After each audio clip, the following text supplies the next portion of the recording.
నిన్న కొద్దిగా బిజీ ఉండడంతో డేట్ యొక్క బాక్స్ ఆఫీస్ తో పాటు అన్ఆన్సర్డ్ క్వశ్చన్స్ మీద వీడియో చేద్దామని అనుకున్నాను, బట్ కుదరలేదు. అయితే ఇవాళ డే 3తో మొత్తం 3 days బాక్స్ ఆఫీస్ తో పాటు అన్ఆన్సర్డ్ క్వశ్చన్స్ గురించి కూడా కంప్లీట్ గా తెలుసుకుందాం. డే 2 వర్కింగ్ డే కాబట్టి డే 1 కన్నా ఒక 39-40% వరకు డ్రాప్ అయితే ఇండియాలో చూసింది. ఓవర్సీస్ లోని మొదటి రోజు 65 crores కలెక్ట్ చేస్తే డే 2న 20 crores కలెక్ట్ చేసింది. నార్త్ లో రెస్పాన్స్ అదిరిపోయింది. మహాభారతం సీక్వెన్సెస్ కి రిపీట్స్ వేసేలాంటి రెస్పాన్స్ వస్తుంది. డే బై డే ఇంక్రీజ్ అవుతుంది. నార్త్ లో అది కామన్. ఫ్రైడే కన్నా సాటర్డే సండే బిగ్ జంప్స్ చూస్తాయి అనమాట. ఈ ఫిలిం 26 crore నెట్ అయితే మాత్రం సాటర్డే కలెక్ట్ చేసింది. సండేన ఆల్మోస్ట్ 30 crore నెట్ కూడా టచ్ చేసే ఛాన్స్ ఉంది. దాదాపుగా 3600 స్క్రీన్స్ అంట. నార్త్ లో ఈ సోలో లాంగ్ రన్ అప్కమింగ్ గా పెద్ద బాలీవుడ్ ఫిల్మ్స్ కూడా లేవు కాబట్టి ఈ లాంగ్ రన్ లో అయితే మాత్రం త్రిబులర్ ని హిందీలో కల్కి ఈజీగా బీట్ చేసేయచ్చు. ఒక్క తెలుగు స్టేట్స్ లోనే అండర్ పర్ఫార్మ్, అంటే సలార్ కి దాటట్లేదు, త్రిబులర్ ని కూడా దాటట్లేదు అనమాట. చాలా మంది ఈ కంటెంట్ కి ఆ రేంజ్ బాక్స్ ఆఫీస్ అని ఎక్స్పెక్ట్ చేశారు. బట్ నైజాం తప్పించి ఆంధ్రప్రదేశ్ లో అయితే మాత్రం బాగా డౌనే. 130 crore గ్రాస్ దాటింది, 80 crore షేర్ కూడా దాటింది. 162 crore షేర్ రావాలి తెలుగు స్టేట్స్ లో బ్రేక్ ఈవెన్ అవ్వాలంటే. ఈ రోజు గట్టిగానే రావచ్చు. అండ్ మండే నుండి హోల్డ్ ఎలా ఉంటుందో తెలియదు కానీ ఓవరాల్ గా టికెట్ రేట్స్ అయితే మాత్రం తగ్గించేస్తున్నారు అనమాట. ఎందుకంటే రిపీట్స్ వేసే ఆడియన్స్ అండ్ తెలుగు స్టేట్స్ లో బాక్స్ ఆఫీస్ ఎక్కువ కావాలంటే టికెట్ రేట్స్ ని తగ్గించి ప్రయత్నిద్దామని. ఆ విధంగా లాంగ్ రన్ లో తెలుగు స్టేట్స్ లో బ్రేక్ ఈవెన్ అవుతుందో లేదో చూద్దాం కానీ ఆంధ్రప్రదేశ్, సీడెడ్ లాంటి ప్రాంతాల్లో కష్టమేమో అనిపిస్తుంది. 12.40 crore షేర్ అయితే కర్ణాటకలో వచ్చింది. నెక్స్ట్ సండే లోపే break even target 25 crore share కర్ణాటకలోనే కలెక్ట్ చేసేయచ్చు. కేరళలోని 4 crore షేర్ వచ్చింది. 6 crore షేర్ మాత్రమే టార్గెట్ కాబట్టి కేరళలో ఇంకొక 3 రోజుల తర్వాత బ్రేక్ ఈవెన్ ఫాస్ట్ గా అయిపోవచ్చు. ఇక తమిళనాడులోని 16 crore బిజినెస్ చేసే 6.8 crore షేర్ కలెక్ట్ చేసింది. తమిళనాడులో కూడా రెస్పాన్స్ బాగుంది. డే బై డే ఇంక్రీజ్ అవుతుంది కాబట్టి అక్కడ కూడా లాంగ్ రన్ లో బ్రేక్ ఈవెన్ అయితే అయిపోవచ్చు. అండ్ 40 crore గ్రాస్ వరకు కూడా తమిళనాడులో కలెక్ట్ చేయొచ్చు. ఎలానో జూలై 2 కల్లా ఇండియన్ 2 సినిమా రిలీజ్ అవుతుంది కాబట్టి అప్పటికల్లా ఈ కలెక్షన్స్ వచ్చేయచ్చు కల్కి. Hindi and rest of the India 85 crore business చేసింది షేర్. ఇప్పటిదాకా 37 crore షేర్ వచ్చింది అక్కడ. ఇంకొక 50 crore షేర్ ఈజీగానే వచ్చేయచ్చు ఫైనల్ రన్ లోనే. డే 1 ప్రీమియర్స్ కలుపుకొని 65 crore కలెక్ట్ చేసిన ఓవర్సీస్ లో డే 2న 20 crores అండ్ డే 3న 21 crores కలెక్ట్ చేసింది. దాంతో 3 days కలుపుకొని 116 crores ఓవర్సీస్ నుండి కలెక్ట్ చేసింది. సలార్ 133 crores మాత్రమే ఓవర్సీస్ నుండి కలెక్ట్ చేసింది. ఈ ఫిలిం దాన్ని బీట్ చేసేయడం మాత్రమే కాదు, హిందీ రెస్పాన్స్ కూడా ఓవర్సీస్ లోనే పెరిగిందనమాట. హిందీ వెర్షన్ యొక్క డిమాండ్ కూడా పెరగడంతో ఫైనల్ రన్ లోని త్రిబులర్ ని కూడా ఓవర్సీస్ నుండి ఈ ఫిలిం బీట్ చేసేయచ్చు. అంటే 200 crore గ్రాస్ అయితే ఓవర్సీస్ ఇంటర్నేషనల్ మార్కెట్స్ నుండి ఫిక్స్ అయిపోవచ్చు. మండే యొక్క హోల్డ్ బట్టి ఎంత వరకు వెళ్తుందో కూడా క్లియర్ గా కనిపించేస్తుంది. బట్ ఇంటర్నేషనల్ మార్కెట్స్ లో all time record Indian films నుండి పెట్టడం కష్టమే. కానీ ఇండియాలో మాత్రం బుక్ మై షో ట్రెండింగ్ అయితే విపరీతంగా ఉంది. మొత్తానికి ప్రపంచవ్యాప్తంగా ఇప్పటిదాకా 198 crore share and 379 crore gross వరకు ఈ ఫిలిం కలెక్ట్ చేసింది. సండేన ఈజీగా 120 నుండి 130 crore గ్రాస్ ప్రపంచవ్యాప్తంగా కలెక్ట్ చేసింది అనుకోండి. దాదాపుగా 500 crore అయితే మాత్రం వీకెండ్ కి, ఈ 4 days వీకెండ్ కి అయితే మాత్రం టచ్ చేసేయచ్చు. ఆ తర్వాత మండే నుండి హోల్డ్ అనేది మాత్రం బిగ్ టాస్క్ అనమాట. ఈ ఫిల్మ్ కి ఖచ్చితంగా 1000 crores అయితే మాత్రం దాటే పొటెన్షియల్ ఈ టాక్ తోటి, ఈ రెస్పాన్స్ తోటి, ఈ కంటెంట్ తోటి ఈజీగా కనిపిస్తుంది. మరి ఎంతవరకు ఆ లాంగ్ రన్ మెయింటైన్ చేస్తుందో లేదో చూడాలి. ప్రొడ్యూసర్ అశ్విని దత్ గారు అయితే మాత్రం 1400 నుండి 1500 crores వరకు కూడా కలెక్ట్ చేయొచ్చు అని చెప్తున్నారు. అంటే ప్రొడ్యూసర్స్ చెప్పేది ఎప్పుడు కూడా వేరు, డిస్ట్రిబ్యూటర్స్, ఎగ్జిబ్యూటర్స్, టికెట్స్ సేల్ అయ్యేది, ఆ ఆన్లైన్ ట్రాకింగ్ ద్వారా వచ్చే అఫీషియల్ మనీ, ఆ అఫీషియల్ గ్రాస్ వేరనమాట. ఏది ఏమైనప్పటికీ పార్ట్ 2 కి గట్టి డిమాండ్ ఉండొచ్చు. అండ్ కొత్త హీరోస్ కూడా, కొత్త స్టార్ కాస్టింగ్ కూడా పార్ట్ 2 కి, పార్ట్ 3 కి పెరగచ్చు. పోతే ఇప్పుడు ఫిలిం లోని అన్ఆన్సర్డ్ క్వశ్చన్స్ గురించి మాట్లాడుకుందాం. ఫిలిం చూడని వాళ్ళు ఇక్కడతో వీడియోని ఆపేయండి. స్పాయిలర్స్. ఫిలిం చూసిన తర్వాత కంటిన్యూ చేయండి. ఎక్కువగా ఫిలిం లోని అన్ఆన్సర్డ్ క్వశ్చన్ అంటే చాలా మంది నాకు తెలిసిన వాళ్ళు, మన సబ్స్క్రైబర్స్ లో వాళ్ళు అడుగుతుంది ఏంటంటే అశ్వత్థామ భైరవాని ఎందుకు గుర్తుపట్టలేదు? వాళ్ళిద్దరికి ఫైట్ సీక్వెన్స్ ఆల్మోస్ట్ చాలా సేపటి వరకు ఉంటుంది కదా, మరి అశ్వత్థామ మాత్రం భైరవాని ఎందుకు గుర్తుపట్టలేదు? అంటే తను కర్ణుడికి రీఇన్కర్నేషన్ గురించి ఆల్రెడీ ఎండింగ్ ఎక్స్ప్లెయిన్ వీడియోలో చెప్పాను కదా. రీఇన్కర్నేషన్ అంటే సింపుల్ గైస్, వేరే జన్మలాగనమాట.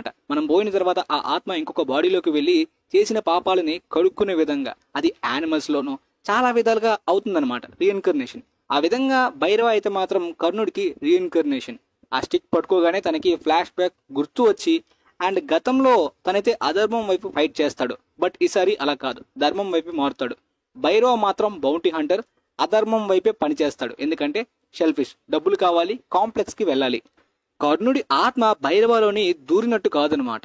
చనిపోయిన తర్వాత ఆ ఆత్మ అనేది వేరొక బాడీలోని రీఇన్కర్నేషన్ గా మళ్ళీ స్టార్ట్ అవుతుంది. ఆ విధంగా భైరవలో స్టార్ట్ అయినప్పటికీ ఎప్పుడైతే ఆ స్టిక్ ని అప్పటి నుండి ఉన్న ఆ స్టిక్ ని హోల్డ్ చేస్తాడో మొత్తం అంతా కూడా ఆ ట్రాన్స్ లోకి వెళ్తాడు. సూర్యపుత్ర కర్ణ గత జన్మలో చాయిస్ లేక అధర్మం వైపు ఫైట్ చేసినప్పటికీ ఇది రీఇన్కర్నేషన్ కాబట్టి పశ్చాత్తాపం అంటే రిడెంప్షన్ లాంటిది కాబట్టి ఈసారి ఖచ్చితంగా ఆ ట్రాన్స్ లోకి వెళ్ళిన తర్వాత ధర్మం వైపు సుమతిని సేవ్ చేద్దామని అనుకుంటాడు. కృష్ణుడు ఇచ్చిన టాస్క్ ఆ శాపం పోయే వరకు అశ్వత్థామ తన పని చేస్తూ ఉండాలన్నమాట. కానీ తనకైతే మాత్రం కృష్ణుడు ఇచ్చిన టాస్క్ కూడా ఆ మణి పెట్టుకునేంత వరకు కూడా గుర్తుండదు. దాదాపుగా 6000 సంవత్సరాల వరకు ఈ పాపాలు చూడలేక ఒక అండర్ గ్రౌండ్ లోకి వెళ్ళిపోయినట్టు అశ్వత్థామ క్యారెక్టర్ ని చూపించారు కదా. ఇప్పుడు ఒకవేళ సుమతిని సేవ్ చేయలేకపోతే మళ్ళీ 6000 సంవత్సరాల వరకు మళ్ళీ ఇంకొక అవతారం వచ్చే వరకు ఛాన్స్ లేదు. ఫిలిం చూసే ముందు నాకు అనిపించింది ఏంటంటే కృష్ణుడి ఫేస్ ని అయితే మాత్రం అశ్వత్థామ చూస్తారు కదా, మళ్ళీ ఆ కల్కి అవతారం వచ్చే యాక్టర్ ని కూడా సేమ్ ఫేసెస్ పెట్టచ్చు. ఆ విధంగా ఒకవేళ భైరవ కల్కి అయితే అశ్వత్థామ గుర్తుపెట్టేస్తాడు కదా అనుకున్నాను. కానీ 6000 సంవత్సరాల తర్వాత తన ఫేసే తనకి గుర్తు లేనట్టు చూపించారనమాట. ఎస్, ఇది ప్లాట్ హోలో లేదంటే ఇల్లాజికల్ పాయింట్ అయితే పెద్దగా కాదు గైస్. ఎందుకంటే 100 సంవత్సరాల వరకే మీరు మన ముఖాన్ని అద్దంలో చూసుకోకుండా జస్ట్ ఇమాజిన్ చేయండి, గుర్తుపట్టడం మన ముఖం ఎలా ఉంటుందో అస్సలు రూపురేఖలు కూడా గుర్తుండవు అనమాట.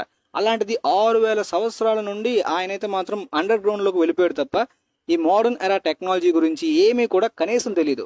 కాబట్టి అంత క్లోజ్ అయినా కర్ణుడిని గుర్తుపట్టడానికి టైం పట్టిందనమాట.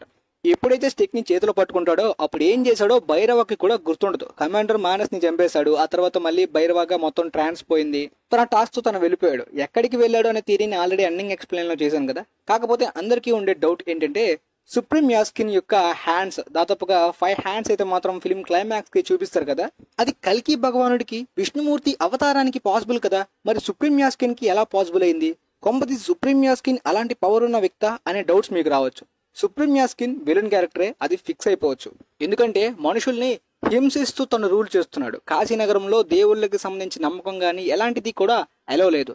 200 years నుండి రూల్ చేస్తున్నాడంట. కానీ తన ఒరిజినల్ ఏజ్ ఇంకా ఎక్కువ. ఆ రథచక్రాలు వస్తున్నాయి అనే డైలాగ్ ఇంతకు ముందు ఆయన బిగ్ బాస్ షోలో గానీ ప్రీవియస్ ఫిల్మ్ లో ఆయన చెప్పారు కమల్ హాసన్ గారు.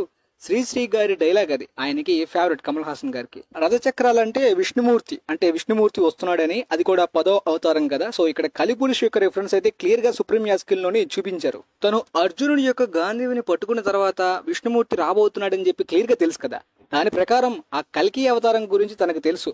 ఆ ఫుల్ సిరం తీసుకోవడానికి ఆ ప్రెగ్నెంట్ ఉమెన్ ని చంపేయడమే తన మెయిన్ టాస్క్.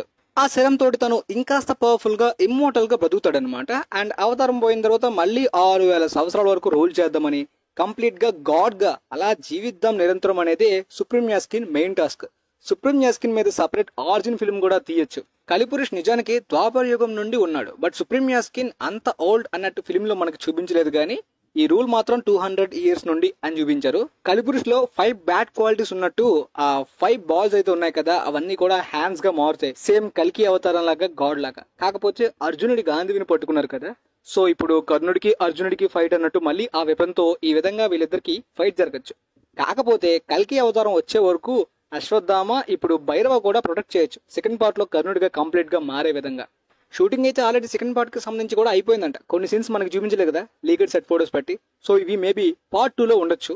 కమాండర్ మానస్ చంపేసిన తర్వాత తను సుమతిని ఇచ్చినా సరే వాళ్ళు ఊరుకోరు. సెకండ్ పార్ట్ లో నేను ఇంతకు ముందు చెప్పినట్టు Avatar the last air Bender లాగా కల్కి అయితే మాత్రం ఒక టీనేజర్ గా వీళ్ళు ట్రైనింగ్ ఇస్తూ ప్రొటెక్ట్ చేస్తూ ఆ విధంగా ఇంకా హనుమాన్ క్యారెక్టర్ కూడా వస్తుందన్నమాట కల్కి అవతార్ వచ్చిన తర్వాత.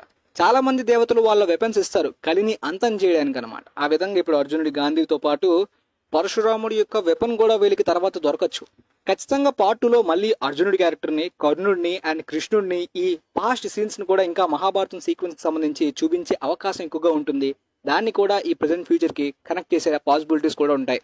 అసలు కాంప్లెక్స్ ని ఎలా, ఆ రిసోర్సెస్ ని తీసుకుంటున్నారు, ప్రపంచం ఎలా ఉండేది, దీని గురించి తర్వాత ఇంకొన్ని అన్ఆన్సర్డ్ క్వశ్చన్స్ గురించి తర్వాత తెలుసుకుందాం.